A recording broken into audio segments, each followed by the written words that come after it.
In the quiet village of St. Mary Mead, a celebrated ballerina, Clara Duval, vanishes after a tense rehearsal, leaving only her pristine satin slippers by the stage door. Was it a dramatic exit or something sinister? Miss Jane Marple, with her sharp eye for human nature, unravels a web of ambition, envy, and betrayal. A demanding choreographer, a devoted partner, a scheming manager, and a resentful sister all have secrets, but only one holds the key to Clara's fate. As clues emerge, a hidden room, a dark sedan, a pearl-tipped hairpin Marple reveals a plot to kidnap Clara to thwart a rival company. Will the truth bring Clara back to the stage, or is the final curtain already falling? Chapter 1. The empty stage. The late summer sun cast a golden glow over St. Mary Mead, its light filtering through the lace curtains of Miss Jane Marple's modest drawing room. She sat in her favorite armchair, a delicate teacup balanced on its saucer, her knitting needles paused mid-stitch, as she listened to Mrs. Dolly Bantry, who had arrived in a state of some agitation. The village, usually a haven of predictable rhythms, was abuzz with a scandal that had drawn even the most retiring gossips from their cottages. Clara Duval, the celebrated ballerina gracing the annual St. Mary Mead Arts Festival, had vanished without trace after a rehearsal at the Grand Pavilion the previous evening. The news, delivered with Mrs. Bantry's characteristic flair for drama, piqued Miss Marple's curiosity, though her placid expression betrayed nothing. "My dear Jane," Mrs. Bantry said, her cheeks flushed, "it's quite extraordinary. One moment she's twirling about the stage, all grace and poise, and the next poof, gone. The police are at 6s and 7s, and the festival committee is in an uproar. You simply must look into it." Miss Marple's pale blue eyes, sharp despite her years, flickered with interest. She set her knitting aside and adjusted her shawl. "A disappearance, you say? Most distressing, and after a rehearsal, no less. Tell me, Dolly, what do we know of this Miss Duval?" Mrs. Bantry, settling into the opposite chair, launched into the tale. Clara Duval, at 25, was a rising star in the ballet world, her performances in Giselle and the Nutcracker earning rapturous reviews. She had arrived in St. Mary Mead a week ago, the jewel of the festival's program, to perform a new rendition of Swan Lake. Her rehearsal had ended at 8 o'clock, according to the stagehands. But when the company gathered for notes, Clara was nowhere to be found. Her absence was not immediately alarming dancers, Mrs. Bantry noted. Could be temperamental, but when the hours passed without word, panic set in. The local constabulary, led by the earnest Inspector Craddock, had been called, but their searches of the pavilion and nearby lanes yielded nothing save a pair of satin ballet slippers, found neatly arranged by the stage door. Slippers, but no dancer, Miss Marple murmured, her fingers tracing the edge of her teacup. How very curious. And what of her companions? A ballerina of her stature must have a circle about her. "Oh, quite a crowd," Mrs. Bantry replied. "There's Victor Lang, the choreographer, a frightfully intense man, always shouting about artistic vision.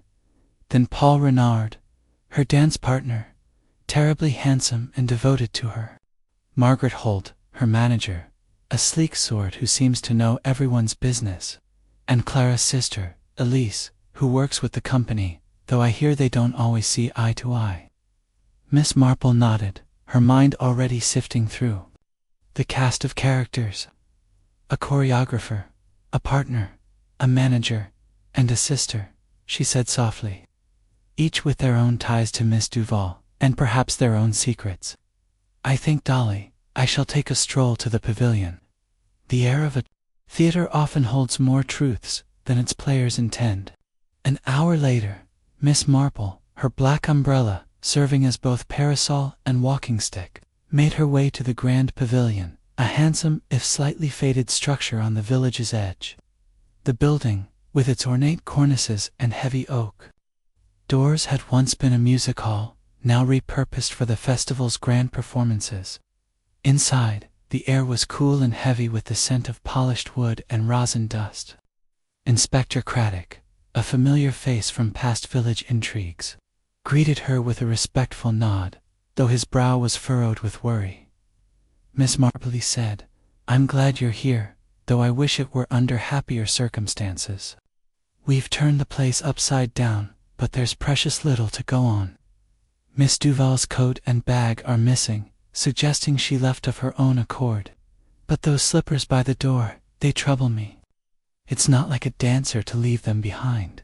Miss Marple peered at the stage, its vast emptiness lit by a single work light.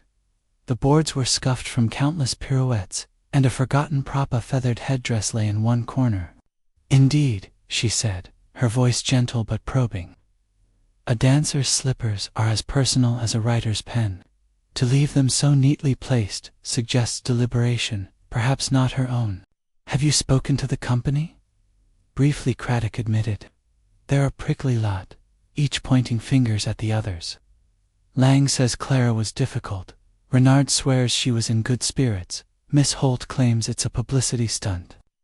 And the sister, Elise, seems more resentful than worried. I've interviews scheduled, but I'd value your thoughts." Miss Marple's lips curved in a faint smile. "People, Inspector, are like the stitches in my knitting. Pull one thread, and the pattern reveals itself. Let us begin with the stage door. I should like to see where those slippers were found." They crossed to the rear of the pavilion, where a narrow corridor led to the stage door. Outside, in a small courtyard, the slippers still lay, untouched by the police, to preserve the scene. They were pale pink, their ribbons neatly tied, as if awaiting their owner's return. Miss Marple bent slightly, her eyes narrowing. "No dust," she observed, "and no scuffs. These have not been worn recently, Inspector.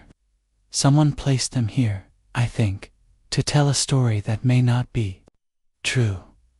Craddock frowned. "You mean to stage a disappearance?" "Perhaps," Miss Marple said, straightening. "Or to conceal a different truth. People, you see, are rarely as tidy in their motives as they are in their actions." As they returned to the pavilion's interior, Miss Marple's mind was already at work, threading together the scraps of information. A missing ballerina, pair of pristine slippers, and 4 suspects, each with their own reasons to wish Clara gone or to wish her found. The stage was set, she thought, for a drama far deeper than Swan Lake, and in St. Mary Mead, where secrets hid in plain sight. Miss Marple knew the truth would surface, as it always did, in the quiet details others overlooked. Chapter 2. The rehearsals echoes. The grand pavilion stood like a sentinel at the edge of St. Mary Mead. Its red brick facade, softened by ivy that clung to its walls like an old friend's embrace. Inside, the air was thick with the ghosts of performances, past, faint traces of perfume, the temps of rosin, and the lingering hum of anticipation. Miss Jane Marple, her sensible shoes tapping lightly on the polished floor, navigated the dim corridors with Inspector Craddock at her side. The mystery of Clara Duval's disappearance had taken root in her mind, and she was determined to explore the scene where the young ballerina had last been seen. The stage, she felt, held secrets as surely as any drawing room in the village. The auditorium was a cavern of shadows, its velvet seats empty, save for a lone stagehand sweeping the aisles. The stage itself, vast and bare, under the harsh glare of a single worklight, seemed to pulse with an unspoken narrative. Miss Marple paused at the edge, her eyes tracing the scuffed boards where Clara had danced her final rehearsal. "A stage," she murmured, almost to herself, "is a place of illusion, Inspector. But illusions, like people, leave traces." Craddock, a man of practical instincts, but growing accustomed to Miss Marple's cryptic insights, nodded. "We've gone over the place thoroughly, Miss Marple. Clara was rehearsing a pas de deux from Swan Lake until about 8 o'clock last night. The stage manager saw her with Paul Renard, her partner, practicing lifts. Victor Lang, the choreographer, was there too, barking orders. By 9, when the company gathered for notes, she was gone. Her coat and bag were missing from her dressing room, but those slippers by the stage door, well, you saw them. Odd, don't you think? Very odd, Miss Marple agreed, her gaze drifting to the wings, where a tangle of ropes and pulleys hung like the sinews of some great beast. A dancer's slippers are her tools, her companions. To leave them so neatly arranged suggests either great care or great deception. Tell me, Inspector, what did the stage manager see before Clara vanished? Craddock consulted his notebook, its pages already creased from use. Mr. Harold Gibbs, the stage manager, said the rehearsal was tense. Lang was pushing for a more avant-garde interpretation, which Clara resisted. There was an argument, nothing violent, just sharp words. Paul Renard tried to mediate, but Clara was upset. Gibbs left them to it, locking up the front of the house. When he returned, only Lang and Renard were still about, and Clara was gone. Miss Marple's eyes, pale and piercing, scanned the stage, and the others. The manager, Miss Holt, and the sister, Miss Elise Duval. Margaret Holt was in her office upstairs, handling festival correspondence, or so she says, Craddock replied. Elise Duval was in the costume room, working on repairs. Neither saw Clara after the rehearsal began. We've got men checking alibis, but it's a slow business. A slow business, but a necessary one, Miss Marple said, her voice soft but firm. Let us walk the path Clara might have taken. The stage door, I think, is a good place to start. They moved through the wings, past a clutter of props, a gilded chair, a painted backdrop of a moonlit lake that spoke of Swan Lake's ethereal world. The stage door opened onto a small courtyard, its cobbles slick from recent rain. The satin slippers, still untouched, gleamed faintly in the morning light, their ribbons knotted with precision. Miss Marple bent to examine them, her gloved hand hovering but not touching. No wear on the soles, she noted. No rosin, no scuffs. These were not danced in yesterday. Someone placed them here, perhaps to suggest Clara left willingly. Craddock frowned, his mind grappling with the implication. You think someone staged it, but why take her coat and bag? To complete the illusion, Miss Marple said, straightening. A woman does not leave her bag behind, Inspector, any more than a bird leaves its wings. But slippers, those are different. They are a dancer's signature, left to be noticed. I wonder who wished us to notice them. They re-entered the pavilion, the door creaking shut behind them. Miss Marple's attention turned to the dressing rooms, a row of narrow chambers along a backstage corridor. Clara's was marked by a star on the door, a touch of vanity that made Miss Marple smile faintly. Inside, the room was a study in controlled chaos, a mirror framed with lights, a table strewn with makeup brushes, a rack of costumes shimmering with sequins. A faint scent of lavender lingered, perhaps from Clara's perfume. The absence of her coat and bag was conspicuous, but a single hairbrush remained, its silver handle engraved with her initials. This room feels untouched, Miss Marple observed. Yet something is amiss. A woman preparing to leave would take her brush. Would she not? Unless she was hurried or taken. Craddock nodded, making a note. We'll have it dusted for prints. But the company swears no one heard a struggle. If she was taken, it was quiet. Quiet, Miss Marple repeated, her mind drifting to a village incident years ago, when a maid had vanished after a quarrel, only to be found hiding in a neighbor's attic. Silence can be as telling as noise, Inspector. Let us speak to this stagehand, Mr. Gibbs. He may have seen more than he realizes. Harold Gibbs was a wiry man in his 50s, his face lined from years of wrangling temperamental artists. They found him in the prop room, sorting through a pile of feathered headdresses. He greeted Miss Marple with a wary nod, clearly unaccustomed to elderly spinsters in his domain.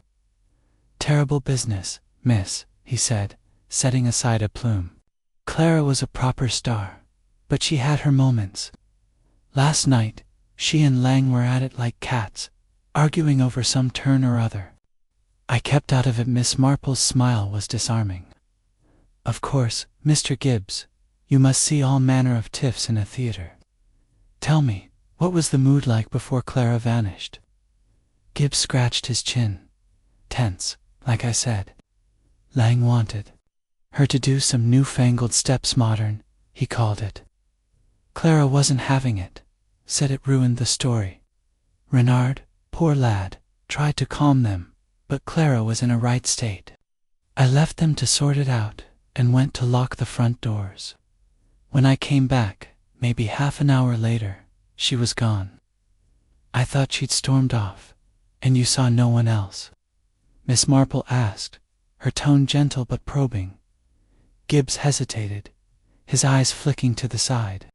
Well, there was a car in the courtyard, now you mention it. Dark one, idling by the bins.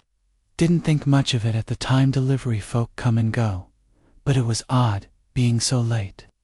Miss Marple's interest sharpened, though her expression remained serene. A car, you say? Did you see the driver? No, ma'am, too dark, and I was in a hurry to finish up. I locked the stage door after, assuming Clara had left through it. Assuming, Miss Marple echoed softly. Assumptions, Mr. Gibbs, are like shadows on a stage, they shift with the light. Thank you, you've been most helpful. As they left Gibbs to his feathers, Craddock glanced at Miss Marple. A car's something to go on. Not many in St. Mary Mead own one. I'll have my men check the village. Do, Miss Marple said, her mind already weaving connections, and perhaps inquire about Miss Holt's movements. A manager, I find, often knows more than they share. They ascended a narrow staircase to the administrative offices, where Margaret Holt's domain overlooked the auditorium. The office was a stark contrast to the cluttered stage, sleek, modern, with files neatly stacked and a telephone gleaming on the desk. A window offered a view of the stage below, a reminder of the manager's oversight of every performance. Miss Marple noted a single photograph on the wall. Clara in Madeira-esque, her face radiant. A prized possession, she thought, or a trophy. Before they could seek out Miss Holt, a young woman appeared in the corridor, her hands dusted with chalk from sewing. Elise Duval, Clara's younger sister, was slight and pale, her features a softer echo of Clara's striking beauty. Her eyes, red-rimmed, suggested sleeplessness rather than tears. Inspector, she said, her voice tight, have you found her? Not yet, Miss Duval, Craddock replied. We're doing all we can. This is Miss Marple, assisting us. Elise's gaze flickered to Miss Marple, wary but curious. Clara's strong, she said, almost defiantly. She wouldn't just leave without a word. Something's happened. Miss Marple's smile was kind. I'm sure you know your sister well, my dear. Tell me, when did you last see her? Yesterday afternoon, Elise said, twisting a thread on her sleeve. I was mending her costume in the wardrobe room. She popped in before rehearsal, all excited about the performance. We didn't talk long. She was in a rush. Miss Marple noted the hesitation. You're very close, I expect, being sisters. Elise's lips tightened. We're different, but we manage. She's the star, I'm the needle and thread. It's always been that way. Always, Miss Marple said softly, her mind recalling the village sisters who bickered over trifles but loved fiercely beneath it all. And after rehearsal, you stayed in the wardrobe room? Yes, until late. I didn't see her leave. Elise's voice wavered, but her eyes were dry. I thought she'd gone home. Miss Marple thanked her, and as Elise retreated, she turned to Craddock. A sister's loyalty is a powerful thing, Inspector, but so is envy. We must keep an eye on Miss Elise. They descended to the auditorium, where the stagehand had resumed his sweeping. Miss Marple paused by the orchestra pit, her gaze lingering. On the stage, "This place," she said, "is like a village in miniature. Everyone knows everyone's business, yet no one sees everything. Clara's disappearance is no accident, Inspector. Someone wanted her. Gone or wanted us to think. So?" Craddock rubbed his chin. "You think it's one of the four? Lang, Renard, Holt, or the sister? Or someone else entirely?" Miss Marple said, her eyes gleaming. "But the slippers, the car, the missing bag, they are threads in a pattern. We need only find the right stitch to unravel it." As they left the pavilion, the village clock chimed noon, its notes carrying over the green. Miss Marple's mind was alight with possibilities, each suspect a figure in a dance she was only beginning to understand. Clara Duval, she sensed, was not merely a victim but a key to a deeper truth. And in St. Mary Mead, where every glance and gesture held meaning, Miss Marple knew the truth would emerge, as delicate and inevitable as a spider's web in the morning dew. Chapter 3. The choreographer's temper. The morning mist had lifted from St. Mary Mead, leaving the village crisp and bright, but a chill hung in the air as Miss Jane Marple made her way back to the grand pavilion. Her black umbrella, more a prop of habit than necessity today, tapped rhythmically against the cobbled path. Inspector Craddock had telephoned early, requesting her presence for an interview with Victor Lang, the choreographer, whose sharp words during Clara Duval's final rehearsal had raised eyebrows. Miss Marple, her mind already threading together the fragments of the case, was eager to observe the man whose vision had clashed with the missing ballerinas. The pavilion's rehearsal studio, a high-ceilinged room with mirrored walls and a polished wooden floor, was bathed in sunlight streaming through tall windows. The faint echo of a piano, now silent, seemed to linger, as if the room itself remembered Clara's last dance. Victor Lang stood at its center, his lean frame taut as he adjusted a stack of sheet music on a table. He was in his early 40s, with angular features and dark hair swept back in a manner that suggested both artistry and arrogance. His eyes, sharp and restless, flicked toward Miss Marple and Craddock as they entered, his expression one of barely concealed impatience. "Mr. Lang," Craddock began, his tone formal but firm, "this is Miss Marple, assisting us with inquiries into Miss Duval's disappearance. We'd like to hear your account of that evening." Lang's lips twitched, not quite a sneer but close. "I've told your men already, Inspector. Clara was here. We rehearsed, we argued, and she left. I don't know where she went, and I'm not her keeper." He turned to the mirror, adjusting his scarf as if dismissing them. Miss Marple, settling onto a wooden chair, with the grace of a village matron, smiled benignly. "Of course, Mr. Lang. A choreographer's work is demanding, I'm sure. Tell me, what was this argument about? I understand Miss Duval had her own ideas about Swan Lake."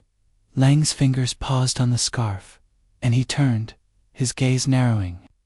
"Clara was brilliant but obstinate. I wanted to push the boundaries, make the ballet modern, visceral. She clung to tradition, all those old-fashioned notions of grace and story. We had words, yes, but it was professional, not personal." Miss Marple's eyes, pale and unyielding, held his. "Professional disagreements can cut deeply, Mr. Lang. I recall a village choir director who nearly came to blows over a hymn's tempo. What time did you last see Miss Duval?" Lang hesitated, his fingers now twisting a heavy silver ring on his left hand. "Around 8, I suppose. The rehearsal was wrapping up. Paul Renard was still hovering about, trying to play peacemaker. I left them on the stage and went to my office to review notes. When I returned, she was gone." Craddock scribbled in his notebook. "And you didn't see her leave? Or hear anything unusual?"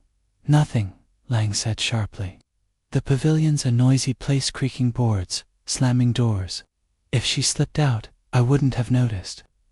I assumed she'd stormed off in a huff." Miss Marple tilted her head, her knitting needles clicking softly in her lap, though she had brought no wool today. Assumed, Mr. Lang. A dangerous word in a theater, where every step is planned. Did you see anyone else that evening? A car, perhaps, near the stage door. Lang's eyes flickered, a shadow crossing his face. A car? No, I don't think so. I was in my office, as I said. Look, Inspector, Clara's a stars have tantrums. Maybe she's hiding to make a point. She's done it before. Miss Marple's smile remained, but her mind noted the deflection. Oh, indeed, she's vanished before. Lang shrugged, his nonchalance a touch too studied. Not vanished, exactly. Last season, she skipped a rehearsal after a row with me. Turned up the next day. All apologies. She's dramatic, that's all. Craddock pressed. And your office where is it, exactly? Upstairs, near Miss Holt's, Lang replied. It overlooks the courtyard. I didn't see anything out of the ordinary. Miss Marple's needles paused. A fine view, I imagine. One might see a car idling below, even in the dark. Lang's jaw tightened, but he said nothing, turning instead to shuffle his papers. Miss Marple observed the gesture, recalling a St. Mary Mead shopkeeper who fidgeted similarly when hiding a short-changed till. People who move papers, she thought, often wish to move attention. As they left the studio, Craddock murmured, He's cagey, isn't he? That ring-twisting, nervous. You think? Perhaps, Miss Marple said, her voice soft as a whisper. Or perhaps he's guarding something. A man like Mr. Lang, so consumed by his art, might see a dancer's rebellion as a personal affront. Yet his story aligns too neatly with the others. We must see this office of his, Inspector. They climbed the narrow staircase to the administrative wing, where Lang's office was a cluttered contrast to Margaret Holt's sleek domain. Scores of music lay scattered across a desk, alongside sketches of dance formations and a half-empty coffee cup. A window, as Lang had said, overlooked the courtyard where the slippers had been found. Miss Marple peered out, noting the clear line of sight to the stage door. A car would be hard to miss, she said, almost to herself. Even at night. With the courtyard lamps. Craddock examined the desk, his fingers brushing a crumpled program from a past performance. If he was here, he might have seen something. Why not say so? Miss Marple's eyes gleamed. People withhold truths for many reasons, Inspector. Fear, guilt, or simply because they haven't been asked the right question. Mr. Lang's argument with Clara may be less about art and more about control. They descended to the auditorium, where the stagehand, Harold Gibbs, was now polishing the brass railings. Miss Marple paused, her gaze drifting to the stage, where a single spotlight cast a pool of light. This place, she said, is like a parish hall during a fete full of egos and secrets. Mr. Lang's temper is a thread, but not the whole cloth. We must speak to Paul Renard next. A partner's devotion can reveal as much as a choreographer's ire. As they stepped into the sunlight, Miss Marple's mind was already at work, piecing together the pattern of that fateful evening. Victor Lang's sharpness, his evasive glances, and that restless ring-twisting suggested a man with more to hide than a mere artistic spat. In St. Mary Mead, where tempers flared over garden hedges and church rosters, Miss Marple knew that passion whether for art or something darker could lead to desperate acts. The stage was set, and she was determined to find the truth lurking in its shadows. Chapter 4. The Partner's Devotion. The afternoon sun slanted through the high windows of the Grand Pavilion's green room, casting long shadows across its faded velvet chairs and chipped tea table. Miss Jane Marple, her sensible hat perched neatly on her head, sat opposite Paul Renard, Clara Duval's dance partner, whose lithe frame seemed coiled with tension despite his attempt at composure. Inspector Craddock stood by the door, his notebook open, his eyes sharp as he observed the young man. The green room, a haven for performers between acts, felt stifling today. its walls heavy with the unspoken weight of Clara's absence. Miss Marple, her knitting needles idle in her lap, studied Paul with the quiet intensity of one who had unraveled many a village secret by noting the smallest gestures. Paul Renard was handsome in the way of a romantic hero, with dark curls falling over a high forehead and eyes that held a soulful depth. His hands, calloused from years of lifting partners in graceful arcs, fidgeted with a loose thread on his sleeve. "I don't know what more I can tell you," he said, his voice low but steady. "Clara was fine during rehearsal. We were working on the pas de deux, the one in Act 2. She was radiant, as always. Then Victor started in on her about the choreography, and things got heated. I left early. She told me to go, said she'd handle it." Miss Marple's smile was gentle, disarming. "You must know her well, Mr. Renard. Dancing together as you do. A partnership like yours requires trust, does it not?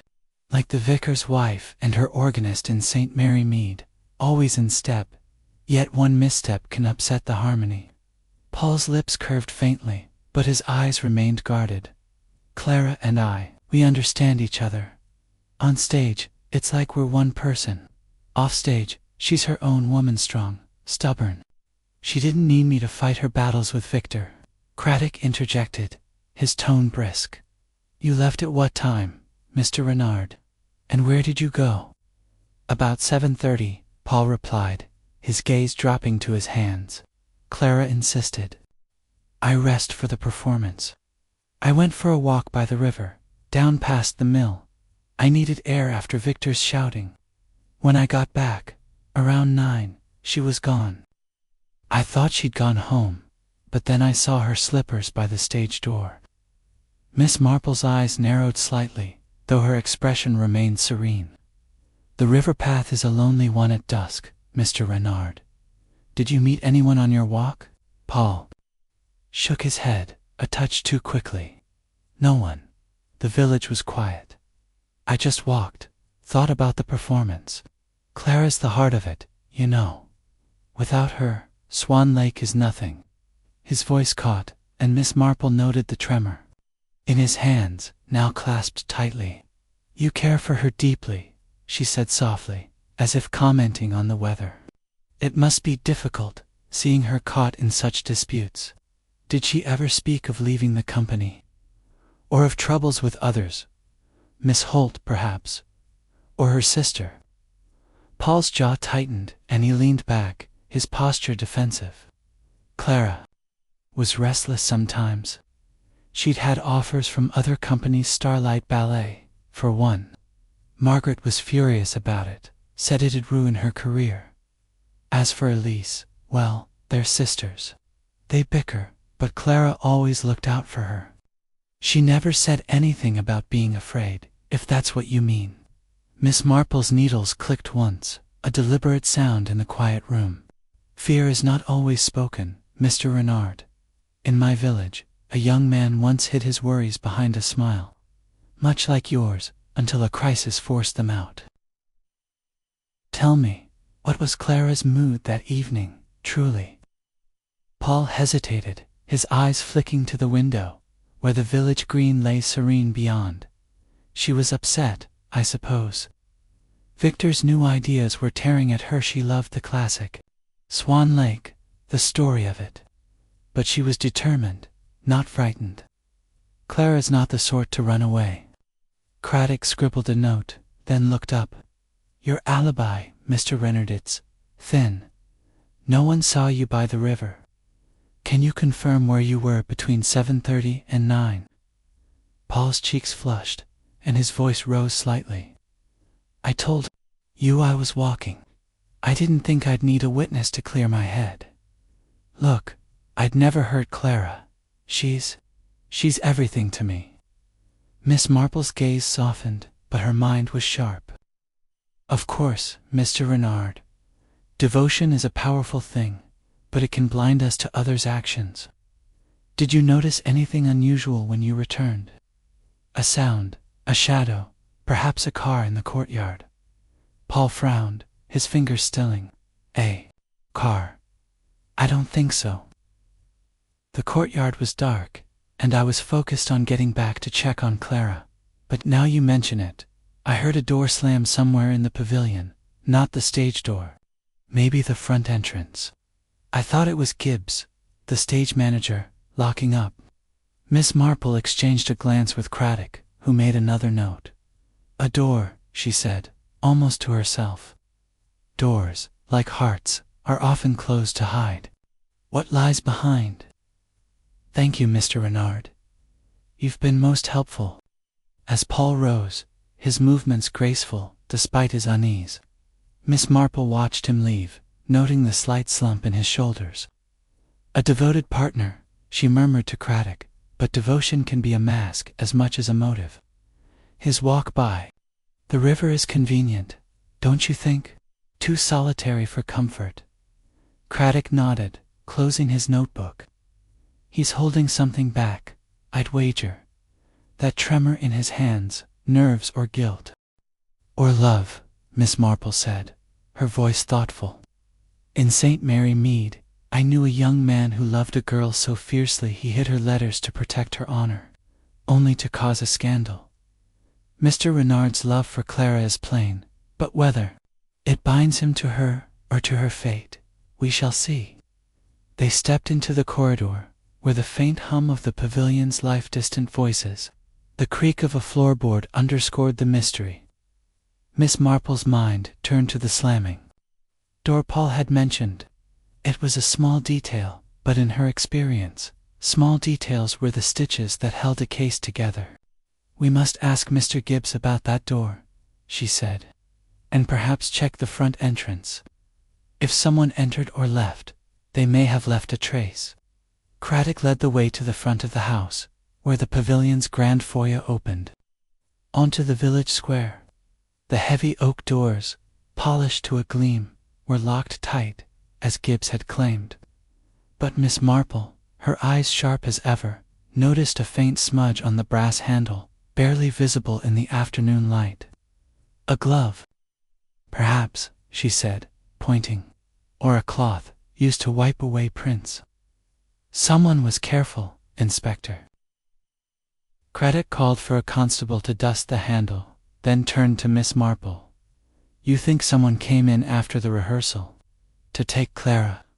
Or to ensure she was gone? Miss Marple replied, her tone mild but her mind racing. Paul's devotion is a thread, but it weaves through a larger pattern. We must speak to Margaret Holt next. A manager, I find, sees more than they admit, especially one with ambitions tied to a star like Clara. As they moved toward the administrative wing, the pavilion seemed to close in around them, its shadows deepening with the fading day. Miss Marple's thoughts drifted to the river path Paul had walked, its solitude a perfect alibi, a perfect opportunity. In St. Mary Mead, where love and loyalty were as common as gossip, she knew that devotion could lead to desperate acts. The stage was set, and Paul Renard, with his trembling hands and fervent gaze, was a player whose role was yet to be revealed. Chapter 5. The manager's ambition. The late afternoon light filtered through the lace curtains of the St. Mary Mead Inn, where Miss Jane Marple sat at a small oak table, her teacup steaming gently before her. Across from her, Margaret Holt, Clara Duval's manager, exuded a polished confidence that seemed to fill the room.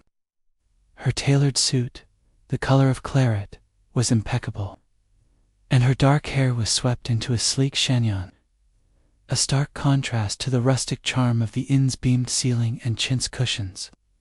Inspector Craddock stood by the window, his presence a quiet counterpoint to the manager's poised intensity. Miss Marple, her knitting needles resting in her lap, observed Margaret with the serene curiosity of one accustomed to unraveling motives. Beneath polished surfaces, Margaret Holt's smile was practiced, her eyes sharp as she stirred her tea with a silver spoon. I'm devastated about Clara, of course, she said, her voice smooth as silk. She's not just a client, she's the heart of this festival. Her disappearance is a tragedy for us all. Miss Marple tilted her head, her expression one of gentle concern. Indeed, Miss Holt. It must be a great shock, losing such a star. I understand you managed her career closely, like Mrs. Carter in our village, who oversees the church fete with such zeal. Tell me, when did you last see Miss Duval? Margaret's spoon paused, a flicker of calculation in her gaze. The afternoon of the rehearsal, around 4 o'clock. I was in my office, finalizing contracts for the festival. Clara stopped by to discuss her schedule. She was excited, full of plans for Swan Lake. I didn't see her after that. Ty had a dinner with sponsors at the Crown Hotel, across the village, until late. Craddock, his notebook open, raised an eyebrow. Can anyone confirm your whereabouts, Miss Holt? That dinner, for instance. Margaret's smile tightened, but her composure held.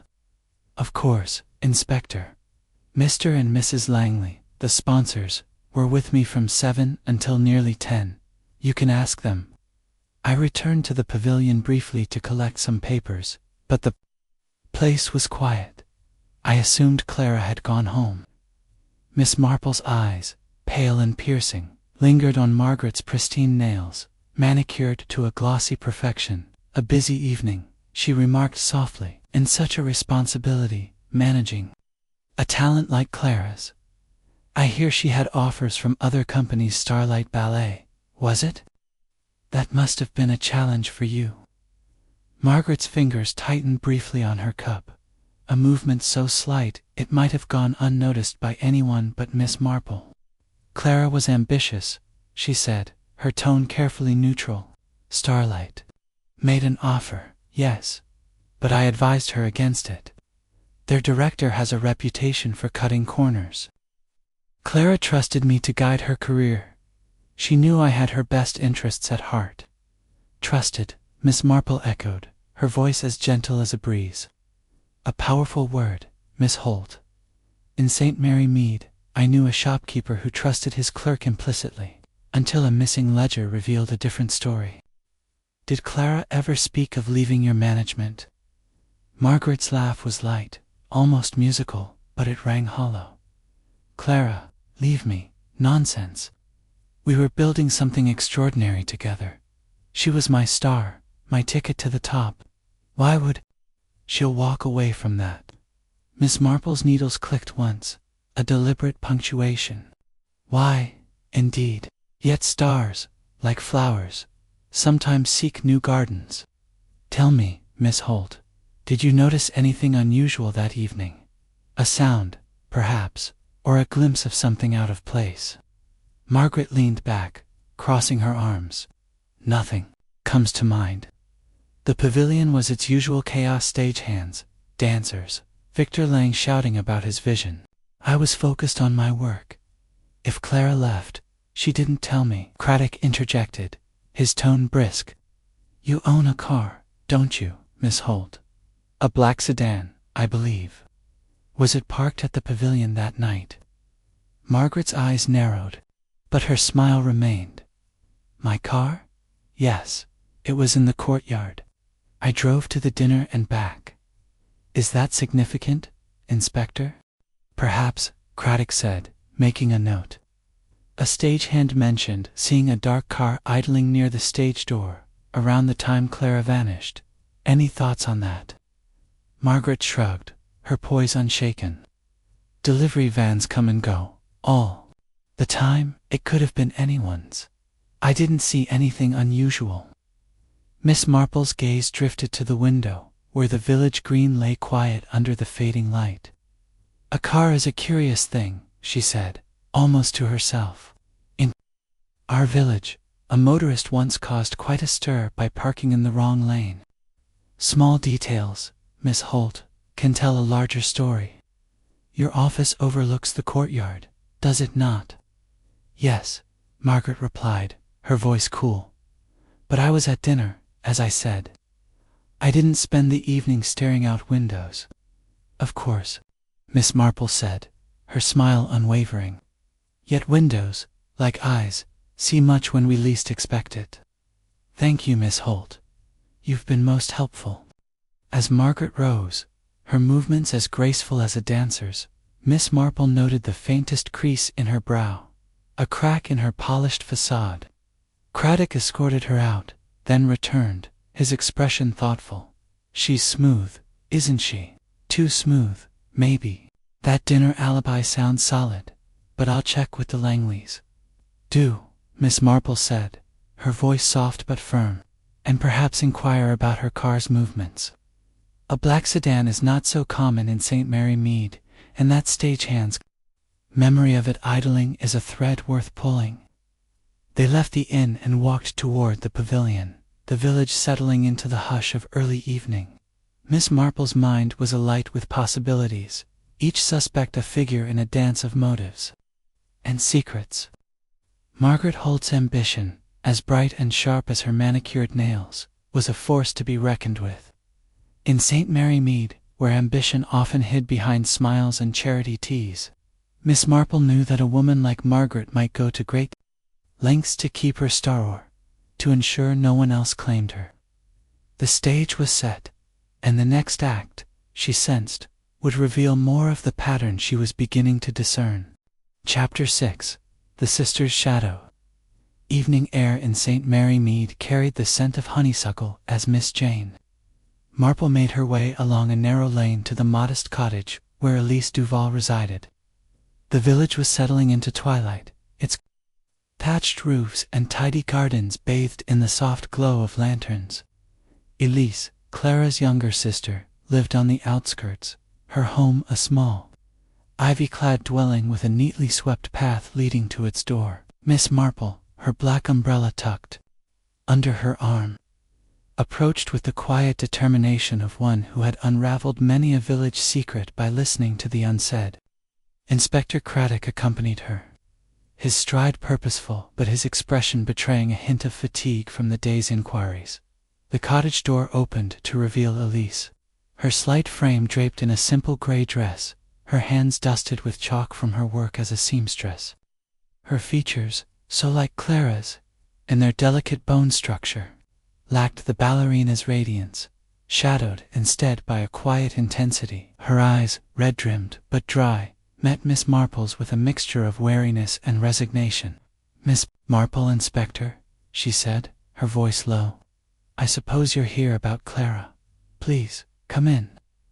The parlor was small and sparsely furnished, its walls adorned with sketches of ballet costumes and a single-framed photograph of Clara and Elise as children, their arms entwined.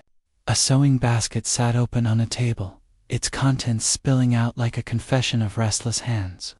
Elise gestured to a pair of worn armchairs, and Miss Marple settled into one, her knitting needles resting in her lap, though she made no move to use them. Craddock remained standing, his notebook at the ready. "Miss Duval," Miss Marple began, her tone as gentle as a village vicar's, "this must be a trying time for you. A sister's absence is a heavy burden, I imagine, like that of Mrs. Price in our village, who fretted terribly when her sister wandered off after a quarrel. When did you last see Clara?" Elise's fingers twisted a stray thread from her sleeve, her gaze fixed on the photograph. "The afternoon of the rehearsal, around 3. I was in the wardrobe room at the pavilion, mending a tear in her Odette costume. Clara came by to try it on. She was cheerful, talking about the performance, how it would be her best yet. We didn't talk long. She had to meet Victor for notes." Miss Marple's eyes, pale and piercing, noted the hesitation in Elise's voice. "You're very close, I expect, being sisters. Yet closeness can bring its own tensions. Did you and Clara ever disagree?" Elise's lips tightened, and she glanced away, her fingers stilling. "We're different, as I told you before. Clara's the star, always in the spotlight. I'm the one stitching seams in the dark. Sometimes I wished she'd notice me more. But she was kind, in her way. We argued last week about her touring with the company abroad. She wanted to go, said it was her chance to shine. I told her it was selfish, leaving me behind." Craddock, his pen poised, interjected, "And the night she vanished. Where were you after the rehearsal? In the wardrobe room, Elise said, her voice steady but soft. I stayed late, working on costumes for the ensemble. I didn't see Clara after she left for the stage. I thought she'd gone home when I locked up around 10.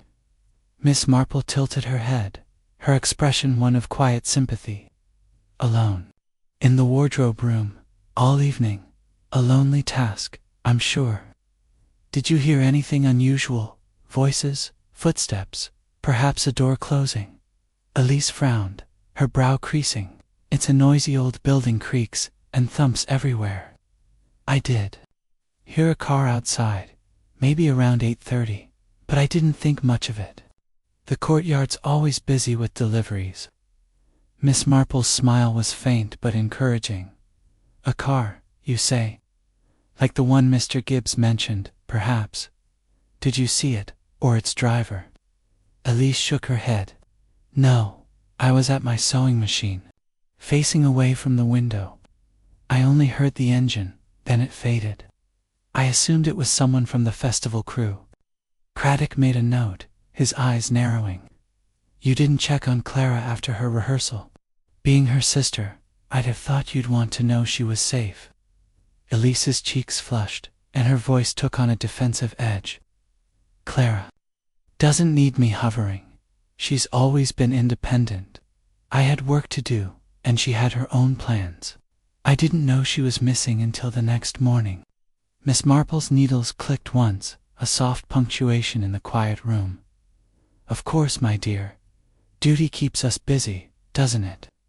Like Miss Ellis in our village, who mended altar cloths while her sister planned a grand wedding. Yet sisters, I find, often know more than they say.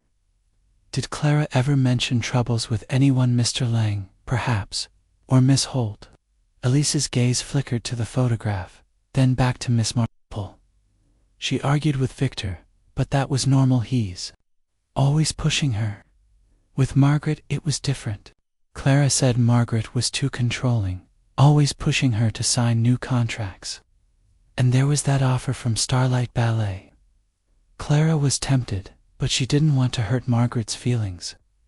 Miss Marple's eyes gleamed with interest. Starlight Ballet, indeed.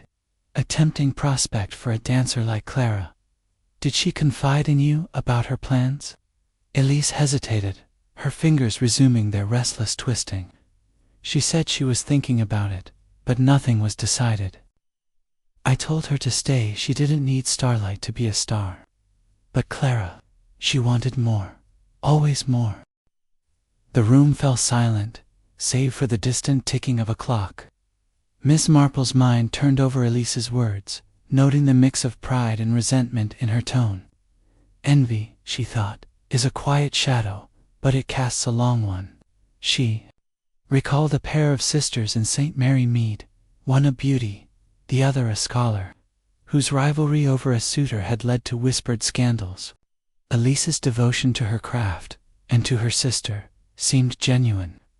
But the undercurrent of bitterness was unmistakable. Craddock closed his notebook, his expression thoughtful. Miss Duval, can anyone confirm you were in the wardrobe room all evening? Elise's eyes flashed with irritation. I was alone, Inspector. Seamstresses don't have audiences. But you can check the costumes. I finished 3 that night, all logged in the wardrobe ledger. Miss Marple rose, her movements slow and deliberate. Thank you, Miss Duval. You've been most helpful. A sister's bond is a precious thing, and I'm sure Clara will be found soon. As they left the cottage, the twilight deepened, casting long shadows across the lane. Craddock glanced at Miss Marple, his brow furrowed. She's protective of Clara, but there's something off. That car again, it keeps coming up. And her alibi, working alone, is as flimsy as Reynard's. Miss Marple nodded, her umbrella tapping lightly against the path. Flimsy, yes, but not false, I think. Elise's resentment is real, but so is her love. In my village, I saw a girl resent her sister's charm, yet weep for her when she fell ill. Elise knows more than she's saying, but I doubt she's our culprit. We must look closer at that car, Inspector. It's a thread that ties too many stories together." They turned toward the village center, the pavilion's silhouette looming against the darkening sky. Miss Marple's thoughts were a tapestry of details: the slippers, the car, the sister's shadowed gaze. Elise Duval, she sensed, was a figure caught in Clara's brilliance, her role in this drama unclear but vital. In St. Mary Mead, where secrets hid in plain sight, Miss Marple knew that the truth often lay in the quiet spaces between words, waiting to be stitched into the pattern of the case. Chapter 7. The slipper clue. The morning sun cast a pale glow over St. Mary Mead, its light glinting off the dew-soaked cobbles outside the grand pavilion.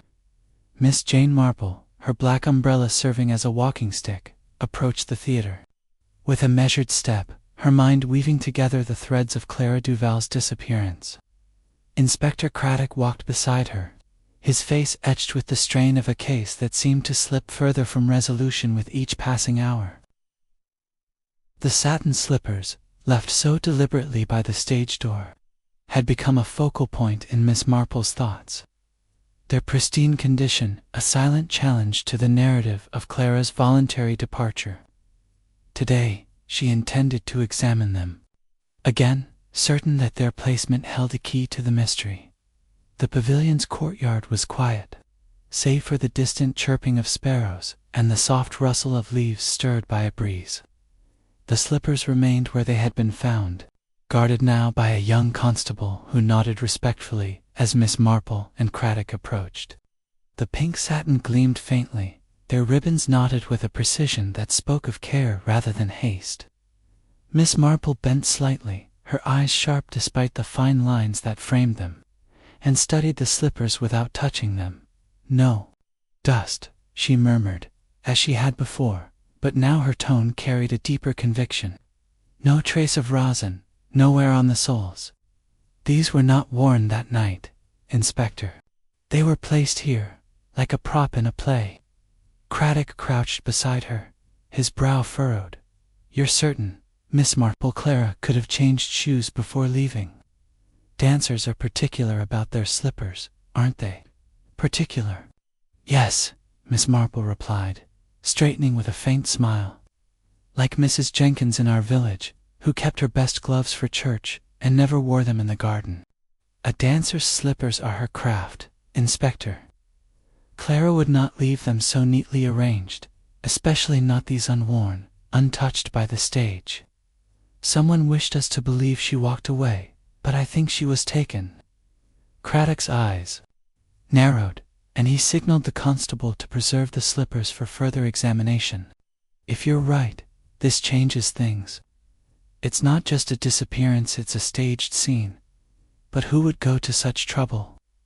Miss Marple's gaze drifted to the stage door, its weathered frame bearing the marks of countless comings and goings. "Someone who knows the theater, Inspector. Someone who understands its rhythms and its illusions. Let us speak to Mr. Gibbs again. His mention of that car in the courtyard lingers in my mind. They found Harold Gibbs in the pavilion's prop room, surrounded by a clutter of gilded mirrors and feathered fans. The stage manager, his wiry frame hunched over a ledger, looked up with a weary sigh as they entered. "More questions, Inspector," he said, setting aside his pen. "I've told you all I know about that night." Miss Marple's smile was disarming, her voice as gentle as a summer breeze. "Of course, Mr. Gibbs, but small details, like stitches in a quilt, can make all the difference. You mentioned a dark car idling in the courtyard, near the stage door. Can you recall anything more, its shape, perhaps, or a sound it made?" Gibbs scratched his chin, his eyes squinting as if peering into the past. "It was dark, like I said, and I was busy locking up. A sedan, I think, sleek-like, not one of them boxy delivery vans. The engine was quiet, purring almost, not rattling. I didn't see the driver too far off, and the lamps were dim. It was gone by the time I checked." The door again. Miss Marple's needles, though idle, seemed to click in her mind. A sleek sedan, she said softly.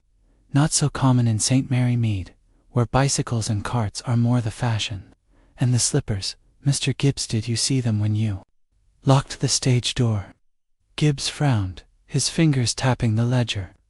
Not right away, no. I locked the door around 9, after checking the stage. The slippers weren't there then, I'm sure. I found them later, when I did a final sweep before leaving. Thought it was odd, but figured Clara dropped them in a rush. Miss Marple. Eyes gleamed with interest. Later, you say? How much later, Mr. Gibbs? Half an hour, maybe, he replied, shifting uncomfortably. I was back and forth, tidying up. Didn't think much of it till the next morning, when we realized Clara was gone. Craddock made a note, his expression grim. So the slippers appeared between 9 and 9:30. That narrows the window. Anyone else around then? Lang, Renard, Miss Holt, or Elise? Gibbs shook his head. Not that I saw. Victor was in his office, Paul had left earlier, and Miss Holt was off to her dinner. Elise was in the wardrobe room, far as I know. The place was quiet, except for that car.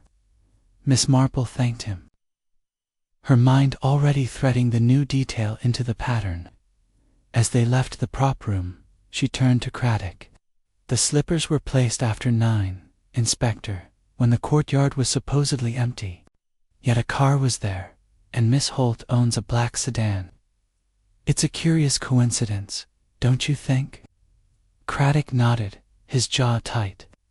I've got men checking her alibi with the Langleys, but I'll have them look into her car's movements. 2. If it was in the courtyard, someone might have seen it, maybe a villager passing by. Indeed, Miss Marple said, her voice soft but firm, and we must consider the slippers' purpose. They were not Clara's working pair, but a fresh set, staged to suggest she left of her own accord. In my village, I once saw a girl leave a shawl by the church gate to make it seem she'd run off, when she was hiding in a barn. Someone wanted us to believe Clara walked away, but I suspect she was carried. They stepped into the auditorium, where the stage lay silent under a single work light. Miss Marple paused, her gaze lingering on the empty boards. This theater, she said, is like a village green during a fete. Everyone sees something, but no one sees everything. The slippers are a clue, Inspector, but not to Clara's departure. They point to someone who knew her habits, her tools, and the stage door's quiet hours. Craddock rubbed his chin. You think it's one of the four, Lang, Renard, Holt, or Elise? Or someone close to them, Miss Marple replied, her eyes narrowing. The car is the key, I think. A sleek sedan, purring in the dark, suggests purpose, not chance. We must find out who had access to such a vehicle, and why they lingered in the courtyard. As they left the pavilion, the village clock chimed. 11, its notes clear in the crisp air. Miss Marple's thoughts turned to the suspects, each a figure in a dance of deception. Margaret Holt's ambition, Paul's devotion, Victor's temper, Elise's resentment, all were threads, but the car and the slippers were the stitches that might bind them. In St. Mary Mead, where small acts revealed great truths, Miss Marple knew that the truth of Clara's fate was close, hidden in the quiet details of a staged disappearance. Chapter 8. Arrival's shadow. The midday sun hung low over St. Mary Mead, casting a gentle warmth across the village as Miss Jane Marple sat in the tea room of the Blue Boar in her teacup cradled in delicate hands. The inn's low-beamed ceiling and chintz curtains lent a cozy air, but the weight of Clara Duval's disappearance pressed heavily on her thoughts.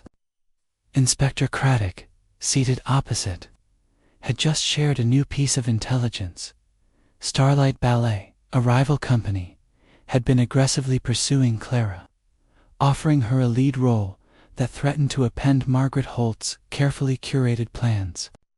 Miss Marple's pale eyes gleamed with interest, her mind weaving this revelation into the tapestry of the case. The slippers, the car, the tensions within the pavilion all pointed to a motive rooted in ambition, and Starlight's shadow loomed large. Starlight Ballet, Miss Marple mused, her voice soft as she stirred her tea. A tempting prospect for a dancer like Clara. In our village, I recall a young baker who was lured away by a grand patisserie in London, much to the chagrin of his employer. Tell me, Inspector, what do we know of Starlight's director? Craddock consulted his notebook, its pages now well worn. A man named Cedric Vance, known for his ruthless tactics. He's built Starlight into a powerhouse, but he's not above poaching talent. My men found correspondence in Margaret Holt's office letters from Vance to Clara, offering a contract for their next season. Margaret was copied on some, and she wasn't pleased. There's also a rumor Vance was in St. Mary Mead the day Clara vanished, though we haven't confirmed it. Miss Marple's needles, resting in her lap, seemed to click in her mind. A rival's presence is like a fox in the henhouse, Inspector. It stirs unrest. Miss Holt's ambition is tied to Clara's success. Losing her would be a blow. Did Clara respond to these offers? Craddock nodded. We found a draft letter in her dressing room, unsent. She was considering the offer, but hadn't committed. She wrote about wanting artistic freedom, something Victor Lang's modern vision didn't allow. Margaret must have known Clara was wavering. Miss Marple's gaze drifted to the window, where villagers bustled across the green. Freedom is a powerful lure, Inspector, like Miss Harper in St. Mary Mead, who left her father's shop for a typing job in the city, only to find herself entangled in new troubles. If Margaret feared losing Clara, she might have acted to protect her interests. Let us visit her office again. Papers, I find, often speak louder than their owners. They left the inn and walked to the grand pavilion. Its red brick facade, a familiar landmark in the village's quiet rhythm. The administrative wing was silent, save for the distant clatter of a typewriter. Margaret Holt's office, with its sleek desk and neatly filed documents, felt like a fortress of control. A single photograph of Clara, in mid-pirouette, adorned the wall, a reminder of the manager's stake in her star. Miss Marple's eyes scanned the room, noting a locked filing cabinet and a ledger open to a page of financial transactions. Craddock, with Margaret's permission secured earlier, unlocked the cabinet using a key provided by the stage manager. Inside were contracts, letters, and a series of bank statements that caught Miss Marple's attention. Look here, Inspector, she said, pointing to a series of withdrawals, each for a substantial sum, dated in the weeks before Clara's disappearance. These are not small amounts. In our village, a farmer once made similar withdrawals to pay off a rival, only to regret it when the truth came out. Craddock frowned, leafing through the statements. No explanations for these. They're marked as miscellaneous expenses, but they're too large for petty cash. Could be payments for something or someone. Miss Marple's smile was faint but knowing. Or a preparation, Inspector. Extortion, perhaps. Or a bribe to keep Clara from Starlight. Margaret's dinner alibi is strong, but these withdrawals suggest a plan. We must learn more about Cedric Vance's movements. Was he truly in St. Mary Mead that night? Craddock made a note, his expression grim. I'll have my men check the Crown Hotel's guest list and question the staff. If Vance was here, someone must have seen him. And I'll look into Margaret's car again. That black sedan keeps cropping up. Miss Marple nodded, her gaze lingering on the photograph of Clara. A manager's ambition is like a gardener's pruning shears meant to shape, but capable of cutting too deep. Margaret's control over Clara was slipping, and Starlight's offer was a threat. We must also consider the others: Victor, Paul, Elise. Their motives intertwine with Margaret's, but this rival company casts a new shadow. They left the office and descended to the auditorium, where the stage lay quiet, its boards scuffed from rehearsals now suspended. Miss Marple paused by the orchestra pit, her mind turning over the financial clue. Money, she said softly, is a silent player in many dramas. In St. Mary Mead, A grocer once hid his debts behind a cheerful smile, only to be undone by a misplaced receipt. These withdrawals are a receipt of sorts, Inspector. We must follow their trail. As they stepped into the courtyard, the village clock chimed 1, its notes carrying across the green. Miss Marple's thoughts were a delicate web, each suspect a strand caught in Starlight's looming presence. Margaret Holt's ambition, Paul's devotion, Victor's temper, Elise's resentment, and now Cedric Van's, a rival whose shadow stretched far. In St. Mary Mead, where ambition and rivalry simmered beneath polite smiles, Miss Marple knew the truth was close, hidden in the quiet interplay of greed and loyalty. Chapter 9. The Hidden Room. The afternoon light waned over St. Mary Mead, casting long shadows across the grand pavilion's courtyard as Miss Jane Marple and Inspector Craddock returned to the theatre. The mystery of Clara Duval's disappearance had deepened with the discovery of Margaret Holt's suspicious withdrawals, and the lingering question of Starlight Ballet's involvement hung like a storm cloud. Miss Marple's mind, sharp as ever, turned over the clues to pristine slippers, the idling car, the financial traileage, a stitch in a pattern that was beginning to take shape. A new lead had emerged. Young Tommy, the stagehand's apprentice, had mentioned an old storage room beneath the pavilion, rarely used but recently disturbed. Miss Marple, sensing a hidden thread, insisted on investigating. The pavilion's interior was hushed, its corridors dim as they descended a narrow, creaking staircase to the basement. The air grew cool and musty, heavy with the scent of damp stone and forgotten props. Tommy, a lanky boy with a nervous grin, led the way, his lantern casting flickering light on the walls. "It's down here, miss," he said, his voice echoing slightly. "I noticed the door ajar yesterday, when I was fetching paint cans. Ain't nobody supposed to be in there, not since the last festival." Miss Marple's umbrella tapped lightly against the stone floor, her eyes scanning the shadows. "A storage room, Tommy. How curious.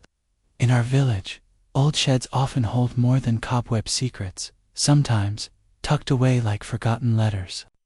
"What made you notice the door?" Tommy shrugged, scratching his head. "It was open a crack, and I saw a light inside, like a candle or summit. Thought it was odd, so I peeked in. Didn't see nobody, but there was stuff moved about, boxes shifted, a blanket on the floor.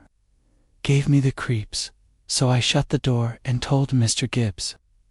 Craddock, his flashlight cutting through the gloom, frowned. "And you didn't report it sooner? This could be important, lad." Tommy's cheeks reddened. "Didn't think much of it till you started asking about Miss Clara. I figured it was just stagehands messing about." They reached the storage room, its heavy oak door slightly ajar, as Tommy had described. Craddock pushed it open, revealing a cavernous space cluttered with crates, rolled backdrops, and dusty costumes. The air was stale, but Miss Marple's keen senses detected a faint trace of lavender Clara's perfume, perhaps. She stepped inside, her gaze sweeping the room. A corner was partially concealed by a tattered curtain, and behind it, she found what Tommy had seen: a folded blanket, a half-empty water bottle, and a single hairpin, its pearl tip glinting in the lantern's light. "Look here, Inspector," Miss Marple said, pointing but not touching. "These are not the relics of a forgotten prop room. This blanket is clean, the bottle recent, and this hairpin. Clara wore such pins, did she not?" Craddock crouched, his flashlight illuminating the items. "You're right, these look out of place. The hairpin matches the ones in her dressing room. Could she have been kept here?" Miss Marple's eyes narrowed, her mind racing. "Kept, yes, but not for long, I think. In St. Mary Mead, a girl once hid in a neighbor's cellar to escape a suitor, leaving behind a scarf and a cup. These traces suggest captivity, but Clara is not here now. Someone moved her or she escaped." Tommy, lingering by the door, shifted uneasily. "There's a vent back there, miss," he said, pointing to a rusted grate near the floor. Big enough for someone small, like Miss Clara. Leads to the courtyard, I reckon. Craddock examined the vent, its screws loose and the edges scuffed, as if recently pried open. She could have crawled through, he said, his voice tight. If she was locked in here, she might have found a way out. But why not go to the police? Miss Marple's smile was faint but knowing. Fear, perhaps, or confusion. A trapped bird, once freed, does not always fly straight home. We must consider who had access to this room, Inspector. It's not a place one stumbles upon by chance. They searched the room further, finding no other clues but noting the lock on the door, a simple bolt, easily undone by someone with a key or a tool. Miss Marple's thoughts turned to the suspects. Margaret Holt has an office above, she said softly. Her sedan was in the courtyard. Victor Lang's office is nearby, and Paul Renard was in and out of the pavilion. Elise, too, worked late in the wardrobe room. Any of them could have known of this place. Craddock nodded, making a note. I'll have my men dust for prints and check the vent's exterior. If Clara escaped, she might be hiding nearby. And we need to press Margaret about those withdrawals. They're looking more suspicious by the minute. Miss Marple's gaze lingered on the hairpin, its pearl catching the light like a tiny beacon. This room, she said, is like a locked diary in our village, opened only by those with something to hide. Margaret's ambition is a strong thread, but we must not overlook the others. Elise's resentment, Paul's devotion, Victor's control, all could lead to such a place. As they ascended to the auditorium, the pavilion seemed to hold its breath, its shadows deepening with the fading day. Miss Marple's mind was a delicate web, each clue a strand tightening around a truth she could almost grasp. The hidden room, with its blanket and hairpin, was no accident. It was a stage for a desperate act. In St. Mary Mead, where secrets lurked in quiet corners, Miss Marple knew the truth was near, waiting to be revealed by the smallest slip in the dance of deception. Chapter 10. The Sister's Confession. The evening sky over St. Mary Mead was a tapestry of deepening blues, the village settling into a quiet hush as Miss Jane Marple and Inspector Craddock made their way back to Elise Duval's cottage. The discovery of the hidden storage room beneath the grand pavilion, with its telltale blanket, water bottle, and pearl-tipped hairpin, had sharpened the focus of their inquiry. The faint scent of Clara's lavender perfume lingered in Miss Marple's memory, a delicate clue that pointed to captivity rather than flight. Elise, Clara's younger sister, had been a quiet figure in the drama thus far, her resentment cloaked in devotion, but the hairpin, a match for those in Clara's dressing room, suggested a connection too precise to ignore. Miss Marple, her umbrella tapping softly against the cobbled path, felt the pattern of the case tightening, each thread pulling toward a truth she sensed was near. Elise opened the cottage door before they could knock, her pale face drawn and her hands twisting. A damp handkerchief. The parlor, with its sewing basket and childhood photograph, felt smaller tonight, the air heavy with unspoken tension. You've found something, haven't you? Elise said, her voice trembling as she gestured them inside. Is it Clara? Is she? Not yet, Miss Duval, Craddock replied, his tone steady but firm. But we've uncovered evidence that suggests Clara was held in a storage room beneath the pavilion. We need to ask you some questions. Elise's eyes widened, and she sank into an armchair, her fingers clutching the handkerchief like a lifeline. Miss Marple settled opposite, her expression one of gentle concern, though her pale eyes missed nothing the flicker of fear in Elise's gaze, the slight tremor in her hands. My dear, Miss Marple said softly, this must be a dreadful time for you. A sister's absence is like a missing stitch in a tapestry, it unravels the whole. We found a hairpin in that room, one like Clara's. Can you help us understand how it came to be there? Elise's breath caught, and for a moment she seemed to shrink into herself. A hairpin, she whispered. I I don't know. Clara's always losing them. She leaves them everywhere. Dressing room, wardrobe, even here. It could be anyone's. Miss Marple's smile was kind but unyielding. Perhaps, my dear, but this room was not a place for stray pins. It was hidden, locked, with signs of recent use. A blanket, a bottle. In our village, I once found a girl's locket in a shed where she'd been hiding from her troubles. Small things betray great secrets. Did you know of this room? Elise's gaze dropped to her lap, her fingers twisting the handkerchief into knots. I knew it existed, she admitted, her voice barely audible. It's used for old props, costumes. Nobody wants. I've been in there once or twice, fetching things for the wardrobe, but I didn't know Clara was there. Craddock leaned forward, his notebook open. You were in the wardrobe room that night, you said, working late. Did you see or hear anything that might explain how Clara ended up in that storage room? A voice, a footstep, perhaps someone with a key? Elise shook her head, but her eyes darted to the photograph on the table. Clara and Elise, young and smiling, their arms entwined. I told you, I heard a car, but I was sewing, focused on my work. I didn't see anyone.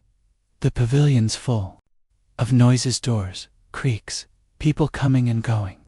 Miss Marple's needles, though idle, seemed to click in her mind. And yet, my dear, a hairpin is not a creak or a door. It's personal, like a letter left behind. You and Clara are close, despite your differences. Did she ever speak of fears, of someone who might wish her harm? Elise's lips trembled, and for a moment, it seemed she might hold her silence. Then, as if a dam had broken, she buried her face in her hands, her voice muffled by sobs. I knew something was wrong, but I didn't want to believe it. Margaret Miss Holtby came to me a week ago, said Clara was thinking of leaving for Starlight Ballet. She was furious, said it would ruin everything. She asked me to help, too, to convince Clara to stay. Miss Marple's eyes narrowed, though her tone remained gentle. Convince her, Miss Duval? How? Elise lifted her head, tears streaking her cheeks. Margaret said we could scare Clara, make her think leaving was dangerous. She had a plan to hide Clara for a day or two, just to shake her. She said Starlight was ruthless, that they'd sabotage her career if she stayed. I gave her the key to the storage room. I thought it was just a trick, that Clara would be let out after a talk. I didn't know she'd be kept there, I swear. Craddock's pen paused, his expression hardening. You gave Margaret Holt the key. Did you know Clara was locked in that room? Elise shook her head frantically. No, I thought Margaret would just talk to her, maybe keep her there an hour. When I heard Clara was missing, I was afraid to say anything. I thought maybe she'd run off after all, that it wasn't my fault. Miss Marple's voice was soft, almost pitying. Oh, my dear, guilt is a heavy burden, like the one Miss Carter carried when she hid her sister's diary to protect her. Where is Clara now, Miss Duval? Did Margaret tell you? Elise's sobs quieted, her voice a whisper. I don't know. Margaret said Clara was safe, that she'd let her go once Starlight backed off. But I haven't seen her, and Margaret won't. Talk to me now. I'm so sorry. Just wanted Clara to stay. Craddock closed his notebook with a snap, his jaw tight. This is serious, Miss Duval. You've withheld evidence in a kidnapping case. We'll need you to come to the station for a formal statement. Elise nodded, her face pale, as she rose unsteadily. Miss Marple watched her, her heart stirred by pity, but her mind clear. A sister's love, she said softly, can lead to desperate acts, like Mrs. Lane in our village, who lied to protect her brother's reputation only to deepen his troubles. You've done right to tell us, my dear, but we must find Clara quickly. As Craddock escorted Elise to the waiting police car, Miss Marple lingered in the parlor, her gaze settling on the photograph. The sister's smiles, frozen in time, spoke. of a bond strained by envy but rooted in loyalty. Elise's confession had unraveled a crucial thread, pointing directly to Margaret Holt's ambition. Yet Clara's whereabouts remained a shadow, her escape through the vent a fleeting hope. In St. Mary Mead, where truths emerged from whispered confidences, Miss Marple knew the final act was near, and Margaret Holt, with her sleek sedan and calculated plans, held the key to Clara's fate. Chapter 11. The manager's fall. The twilight over St. Mary Mead was a soft veil of indigo, the village lamps casting pools of light along the cobbled lanes as Miss Jane Marple and Inspector Craddock approached the grand pavilion. Elise Duval's tearful confession had cast a sharp spotlight on Margaret Holt, whose ambition now appeared not merely controlling but criminal. The hidden storage room, the hairpin, the idling car, and now Elise's admission of complicity in a plot to detain Clara all pointed to Margaret as the orchestrator of a desperate scheme. Miss Marple, her umbrella tapping lightly against the path, felt the threads of the case converging, each clue a stitch in a pattern that was at last revealing its design. The air was crisp, and the pavilion loomed ahead, its red brick facade a silent witness to the drama within. Inside, the administrative wing was quiet, the distant hum of the village replaced by the faint creak of floorboards. Margaret Holt's office, with its sleek desk and polished order, felt colder tonight, as if the room itself sensed the impending confrontation.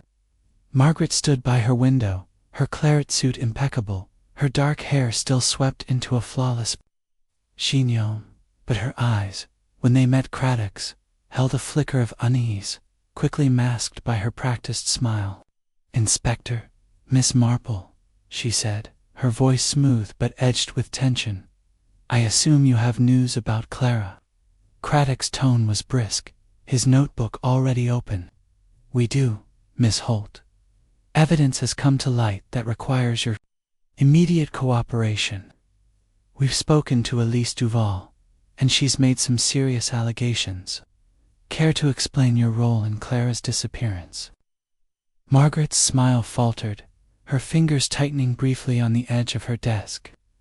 "Elise, I don't know what she's told you, but I assure you, I've been entirely forthcoming. Clara's my star, I'd never harm her." Miss Marple settled into a chair, her knitting needles idle in her lap, her pale eyes fixed on Margaret with quiet intensity. "Of course, Miss Holt," she said, her voice as gentle as a village breeze. "A manager's devotion to her client is like a gardener's care for a prized rose. Yet sometimes, in pruning too closely, one may cut too deep." Elise mentioned a plan to keep Clara from Starlight Ballet, involving a storage room beneath the pavilion. A key, I believe, was provided. Margaret's composure cracked, her lips parting as if to protest, but no words came. She sank into her chair, her hands clasping tightly. "Elise is mistaken," she said, her voice low. "She's upset, confused. I asked her to talk to Clara, yes, about staying with us, but a storage room, that's absurd." Craddock stepped forward, his expression unyielding. "We found evidence in that room: a blanket, a water bottle, a hairpin matching Clara's. And Elise says you asked for the key to lock Clara there, to scare her into rejecting Starlight's offer. Then there's your car, Miss Holt, a black sedan seen idling in the courtyard that night, and those withdrawals from your account, thousands of pounds, unmarked. Care to explain?" Margaret's eyes darted to the window, as if seeking escape in the darkening village beyond. "My car is often in the courtyard," she said, her voice steadying. "As for the withdrawals, they're festival expenses, costumes, lighting. Nothing more. You've no proof of anything else?" Miss Marple's smile was faint but piercing. "Proof, Miss Holt, is like a thread in my knitting, small, but it holds the pattern together. The slippers by the stage door, pristine and unworn, were placed to suggest Clara left willingly. Yet the storage room tells a different story.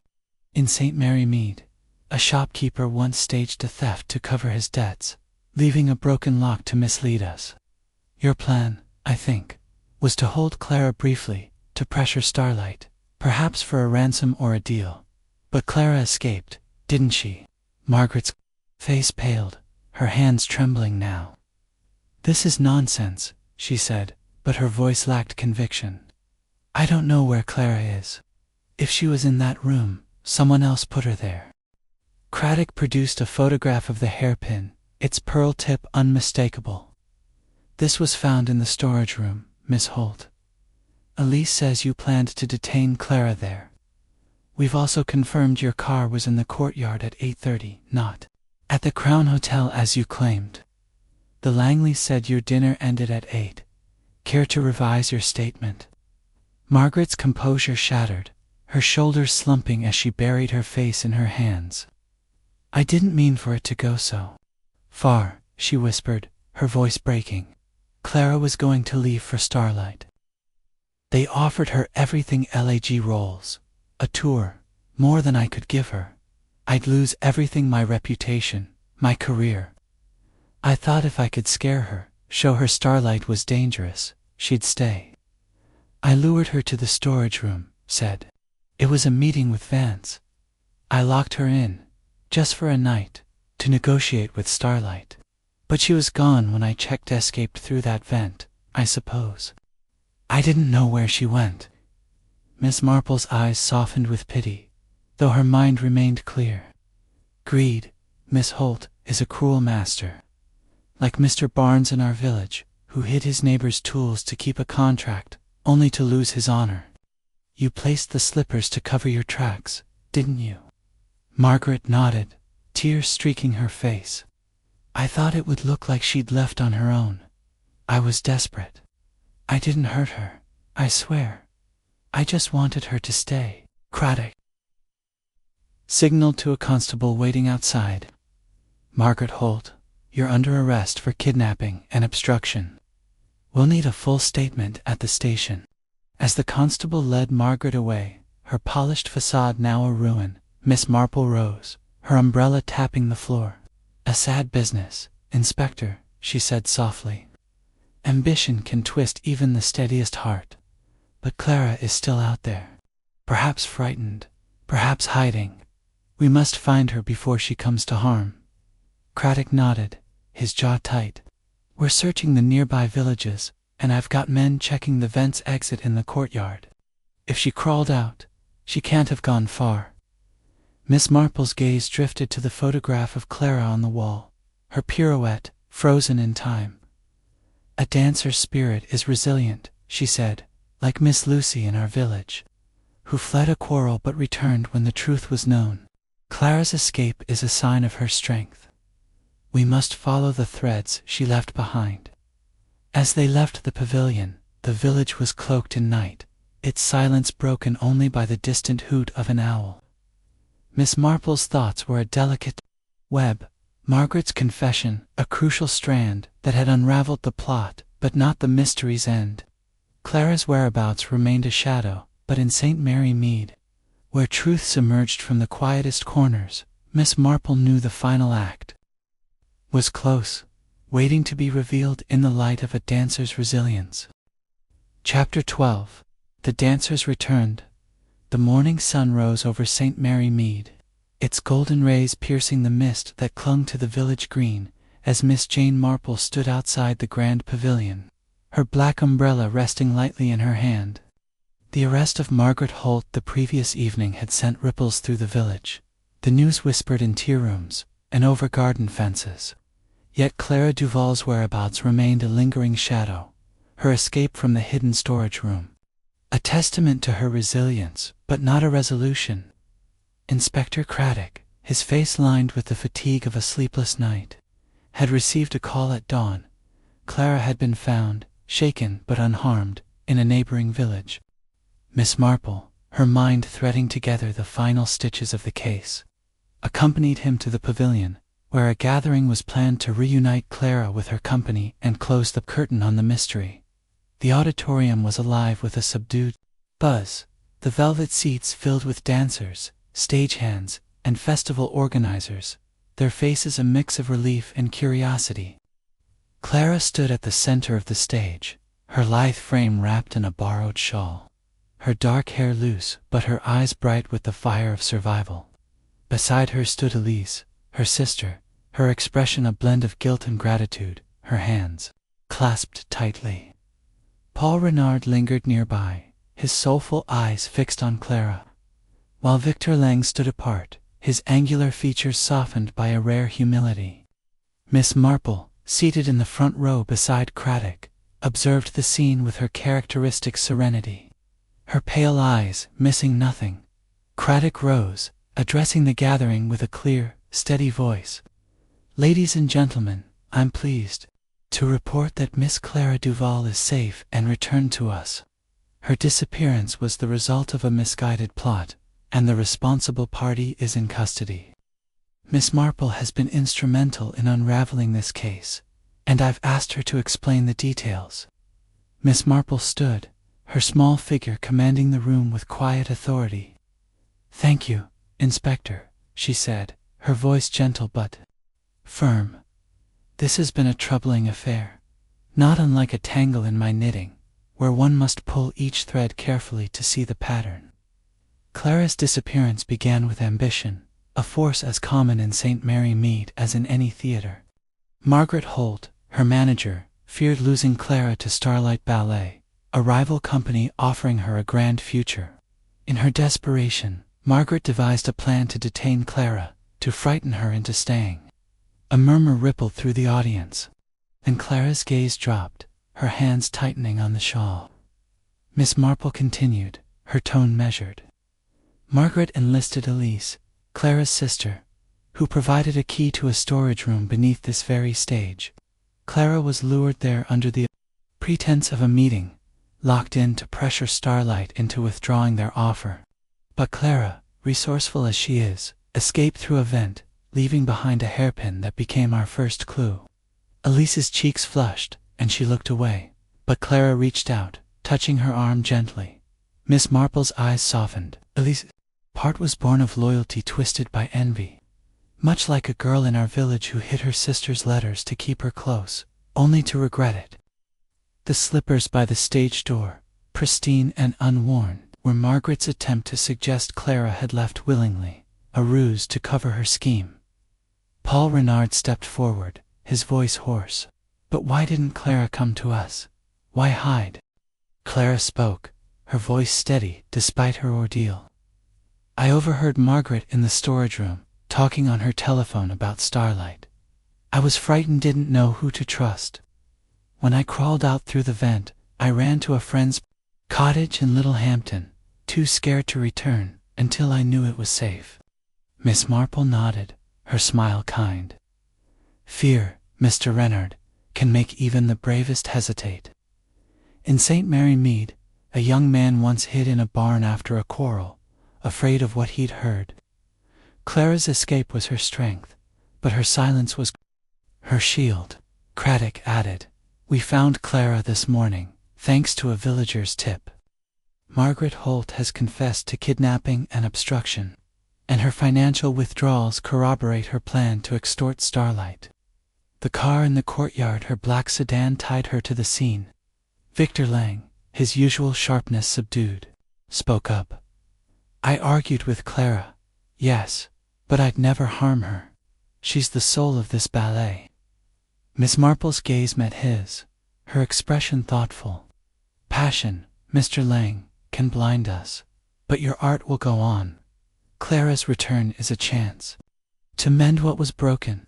The auditorium fell silent, the weight of the truth settling over the company. Clara stepped forward, her voice clear. "I forgive, at least she was misled, and I'll dance again, here, for St. Mary Mead. This stage is my home." A ripple of applause followed, tentative at first, then warm. Miss Marple returned to her seat, her work done but her mind still turning over the human frailties that had fueled the drama. As the company dispersed, Clara and Elise embraced, their bond strained but unbroken. Craddock leaned toward Miss Marple, his voice low. You saw it all, didn't you? The slippers, the car, the room, every detail.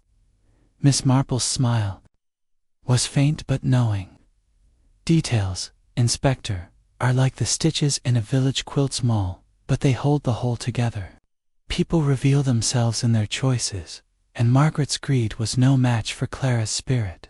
As they left the pavilion, the village was awakening, its rhythms restored. Miss Marple walked home, her umbrella swinging lightly, her thoughts drifting to her garden and her knitting. In St. Mary Mead, where secrets bloomed like roses, the truth had emerged, delicate and inevitable. In the quiet interplay of loyalty and betrayal, the curtain had fallen, and Clara, the vanished dancer, had taken her rightful place on the stage once more.